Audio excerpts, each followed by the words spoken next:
আমি আগে সুস্থ স্বাভাবিক ছেলে ছিলাম। হাঁটা চলা করতে পারছি আগের মতো স্বাভাবিকভাবে, খেলাধুলা করতে পারছি। এখন আমি আগের মতো আর চলতে পারি না।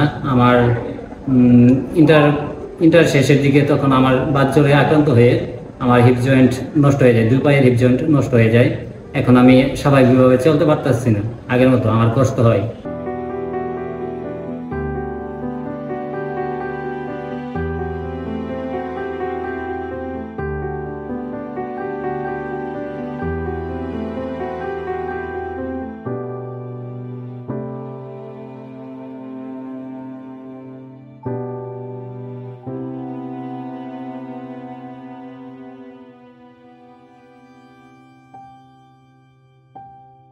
যখন অষ্টম শ্রেণীতে পড়াশোনা করি তখন আমার মা মারা গেছে, আজ 8 বছর হয়ে গেল। নিম্নবিত্ত ফ্যামিলি, আমার পড়াশোনার খরচও ওরকমভাবে চলাতে পারে না।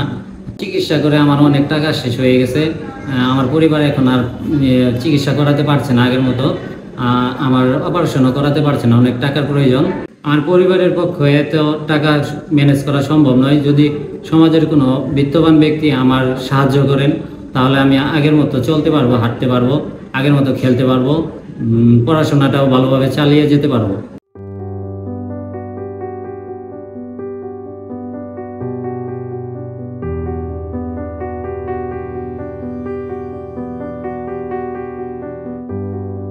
অনেক দিন ধরে চিনি, ও আমার ফ্রেন্ড।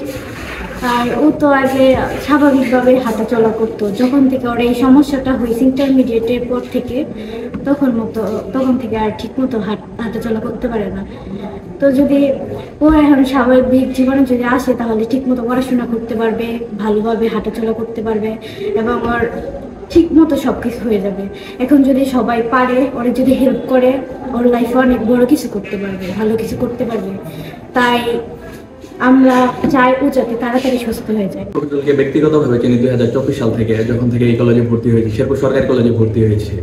ভর্তি হওয়ার পর থেকে দেখছি যে শফিকুল কেস ব্যবহার করে অনেক কষ্টে হাঁটাচলা করে। তার মুখে শুনেছি যে ইন্টারমিডিয়েট পরীক্ষার আগেও সে স্বাভাবিক আমাদের মতোই হাঁটাচলা করতে পারতো, কিন্তু হঠাৎ করে বাতজ্বরের কারণে তার হাঁটুর 2 পাটি একটু সমস্যা হয়। এরপর থেকে সে আর স্বাভাবিকভাবে হাঁটাচলা করতে পারে না, সে কেস ব্যবহার করে হাঁটাচলা করে। সে অনেক ডাক্তার দেখিয়েছে, ডাক্তাররা বলেছে যে যদি সঠিক চিকিৎসা দেওয়া হয় তাহলে সে আগের মতো স্বাভাবিক জীবনযাপন করতে পারবে, আগের মতো হাঁটাচলাও করতে পারবে।